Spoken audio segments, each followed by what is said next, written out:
ఈరేనా చీచి స్వాములు? మూర్ఖ, మా చిదంబర చిన్మయానంద స్వాముల వారిని పట్టుకుని చీచి స్వామి పోపో స్వామి అంటావా? బుద్ధి లేదు. శిష్య సదాజప, భక్తులు భగవంతుడిని 1000 రకాలుగా పిలుచుకుంటారా. శ్రీకృష్ణుని భక్తులు హరే కృష్ణ అంటారు. మిత్రులు ఒరే కృష్ణ అంటారు. అంత మాత్రం చేత భక్తితత్వానికి లోపం రాదురా. ఆహా, ఏ తత్వబోధం చేశారు స్వామి. దండాలు స్వామి. నాశనం అయిపోండి, సర్వనాశనం అయిపోండి, దుంపనాశనం అయిపోండి.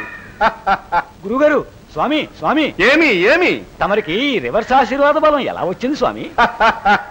నేను తలకిందులుగా తపస్సు చేస్తూ ఉండగా తలకోనలో ఉన్న మా గుగ్గురు మొలతాడు మహర్షి గారు నన్ను ఆశీర్వదించడం జరిగిందిరా. వారు 570 సంవత్సరాలు జీవించారంటారు కదా, అది నిజమేనా స్వామి?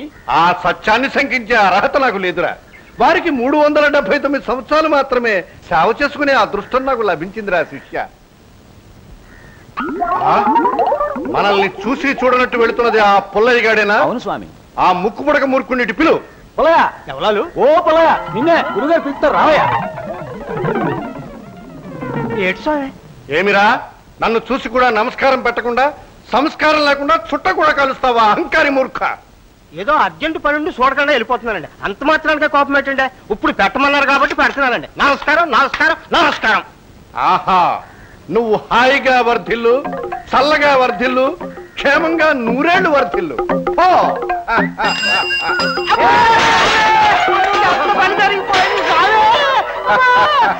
మన దీవెన ఫలించిందిరా శిష్య.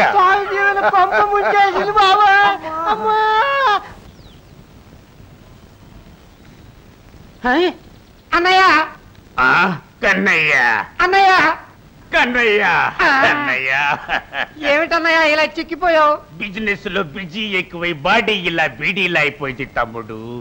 తలకోనలో మొలతాడు మహర్షి స్వామి ఎలా ఉన్నారు? నా కల్లోకి వస్తున్నారా? చీచి స్వాముల వారు నమస్కారం. నన్ను ఆశీర్వదించండి. భక్త, నాశనం అయిపో, సర్వనాశనం అయిపో, దుప్పనాశనం అయిపో.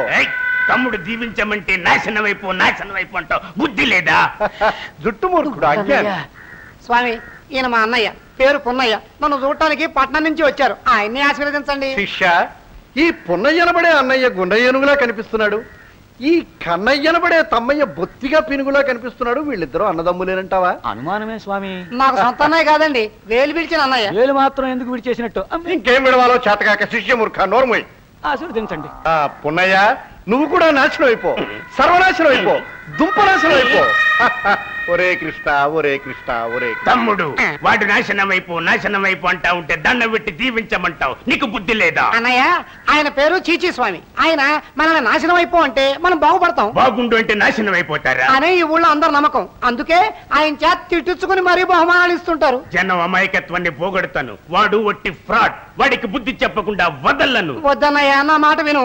నీ మాట విన్ను, వాడి మాట విన్ను, వాడిని వదలను. అంతు తేల్చి. అన్నయ్య, హే కన్యాస్త్రీ, మాట. ఆ రోజు నీ పేరేంటని అడిగితే చెప్పకుండా బులాకి పెట్టా తురుమన్నావే. ఆ రోజు మీరు నన్ను తిడుతున్నారు అనుకుని పారిపోయాను. నేను నిన్ను తిట్టానా? ఓహో, గుర్తొచ్చింది. నేను 4 భాషలను పండితుడు కదా, అందుకని 4 భాషలో నీ పేరేంటని అడిగాను అనమాట. పరంతు ఇంతకీ అసలు నీ పేరేంటి? పేరు రాజమ్మ. పర్లేదు, రాజు అని పిలుచుకోవచ్చు. ఇంతకీ నేనెవరో తెలుసా? తెలుసు. ఎవరు చెప్పారు? మా నాన్న చెప్పారు. నేనెవరో తెలుసుకోవడానికి పారిపోతావే. మీలాంటి పెద్దింటి మనుషులతో మాలాంటి పెంకుటింటి మనుషులు మాట్లాడకూడదని మా అబ్బులు నాన్న చెప్పాడు. అలా చెప్పడం మంచిదేననుకో. పరంతు ఆ మాటే పట్టుకుని తడిచిపోయిన సిమెంట్ బ్యాగ్ లాగా నువ్వు టైట్ అయిపోవడం ఏం బాగోలేదు. అదేదో సినిమాల్లో లాగా. సినిమాలంటే గుర్తొచ్చింది, నువ్వేమన్నా సినిమాలు చూసావా? మా నాన్న అప్పుడప్పుడు గంగోరం తీసుకెళ్లి చూపిస్తాడు. నువ్వు చివరిసారిగా చూసిన సినిమా ఏంటి? అల్లూరి సీతారామరాజు. అది చాలా పాత సినిమా కదా. ఈ మధ్య సినిమాలు ఏమైనా చూసావా అని? చిరంజీవి, బాలకృష్ణ, నాగార్జున, వీళ్ళంతా ఎవరు? వాళ్ళంతా ఎవరా అంటే వాళ్ళెవరో నీకు తెలియదు అనమాట. నువ్వు ఇప్పుడే గనిలోంచి తీసిన మణిపూసలాంటి దానివి. అది సరే, నన్ను చూస్తే ఎవరో నా సినిమాలో యాక్టర్ని చూసినట్టుగా ఉందా? ఎవరు? రాజ్బాబు. ఇంకా నయం, రమణారెడ్డి అన్నావు కాదు? ఎవరు వినలేదు. నీ మోసాలింతటితో ఆపే. నా మీదే ఏకవచన ప్రయోగం చేస్తావురా జుట్టు మూర్ఖ.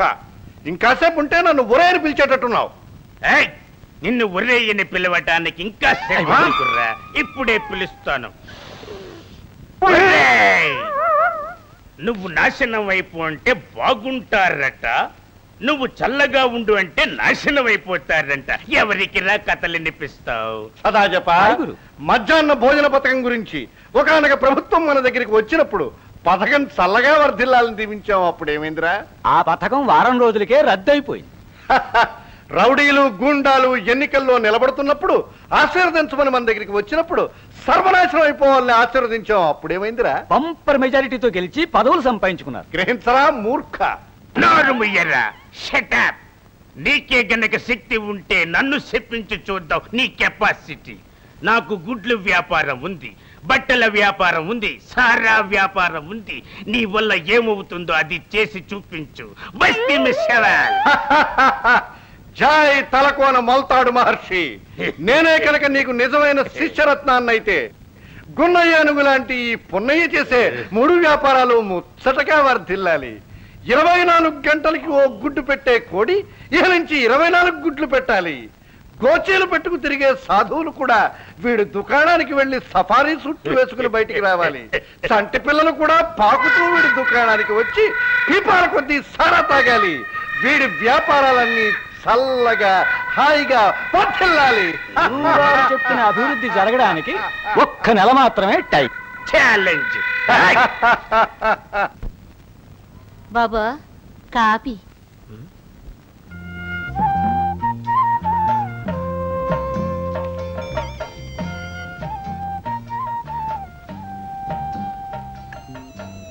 రాజమ్మా, రాజమ్మా, మీకింత సరదా ఉందని తెలిస్తే శుభ్రంగా తానం చేసి పౌడర్ రాసుకుని వచ్చేదానిగా. పర్వాలేదు రాజమ్మా. నా పేరు రాజమ్మ కాదు బాబు, రావణమ్మ. ఆహా, నీ మీద ముచ్చట పడ్డానికి నీ లెవెల్ ఏంటి, నా లెవెల్ ఏంటి? నీ గురించి తెలుసుకుందామని చిన్న సెక్స్ పరీక్ష పెట్టాను, అందులో నువ్వు ఓడిపోయావు. క్షమించండి బాబు. మొదటిసారి కాబట్టి నేను క్షమించి వదిలేస్తున్నాను. లేకపోతే ఈసారి మీ ఆయనతో చెప్తా. పో. అట్టగే. అమ్మా, బ్రతికిపోయాను. లేకపోతే నా శీలం పోయి ఉండేది. ఓ తమ్ముడా, హనుమంతుడా, రావులేమ్మప్ప, ఏంటా మబ్బు లేని పిడుగుల్లో ఊడిపడ్డావు? చాలేరా బొమ్మ కాడికి వచ్చాక రా రా రా అంటున్నావు. పిల్ల తిరిగి వచ్చింది, ఒక్క మాట కబురెట్టావా? ఓలమ్మా, ఇది అట్టుకోయే. మావా మావా, నా మరదలు ఎక్కడుందో ఒక్కసారి చూపించమ్మా. బుల్లిగాడికి మరీ తొందరగా ఉంది. ఓలమ్మి రాజమ్మ, మరదలా రాజమ్మ, ఓ పాలు ఇటు వెళ్ళిపోవచ్చేసి నీ మేనత్తకి దండ వేసిపోయా. ఏ డొక్కలు పిలితే ముగ్గురు వచ్చేసారేటే? అది మన రాజమ్మ తల్లిని పిలిచిన అబ్బులుగాడు, ఆడి కూతురు కూడా మన ఇంట్లోనే ఉంటున్నారప్ప. నా అమ్మ నా తల్లి అచ్చం మీ అమ్మ పోలికేనే. ఇది అబ్బులుగాడి కూతురే, అది నీ కోడలు. ఇదే మీ మొఖం చూస్తూనే అనుకున్నాను. నేను అదే అనుకున్నాను. మొఖం ఇది బాబా. నా అమ్మ అచ్చం మీ అమ్మ పోలికేనే అమ్మ. నేను జ్ఞాపకం ఉన్నానంటే అమ్మా. నాన్న వీళ్ళెవరు? మీ రావులమ్మతే, ఆడు దాని కొడుకు బులిగాడు. మరి వీళ్ళ గురించి నాకెందుకు చెప్పలేదు? చెప్పడానికి టైం ఎక్కడ ఉందమ్మా?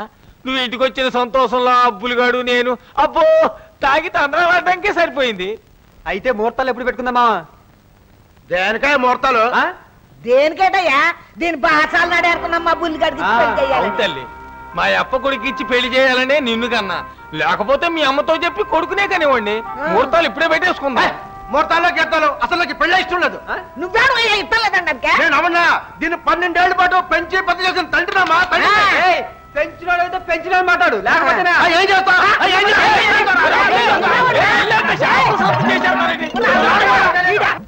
నువ్వు కూకోయాలి. ఈడెక్కడ దొరికాడురా నీకు? ఇలాంటితో పీకులాడు పంచాంగం పెట్టుకోకుండా పాతికో పరకాడు మోకాన్ని పడసి పొమ్మలేకపోయావండి. నేను అలాగే అనుకున్నానప్ప, కానీ ఆ అబ్బులుగాడు డబ్బులు జాస్తి అడిగేసరికి ఇంటో ఇటుకోక తప్పింది కాదు. సరే, ఆడి సంగతి ఒగ్గేసి మిగతా సంగతులు మాట్లాడే. మాటలో గెట్లో జాంతాన్నాయి. నువ్వు ముహూర్తాలు ఎట్టేయటం, నేను నీ కూతురు మీద తాలుగెట్టేయటం. పెద్ద పుల్ని ఆటాడడానికి వచ్చినోడిని పిచ్చి కుక్కని చంపిస్తున్నట్టు ఈ పెళ్లి కొడుకు మన పేకల మీద ఎక్కడ తగులుకున్నాడమ్మా.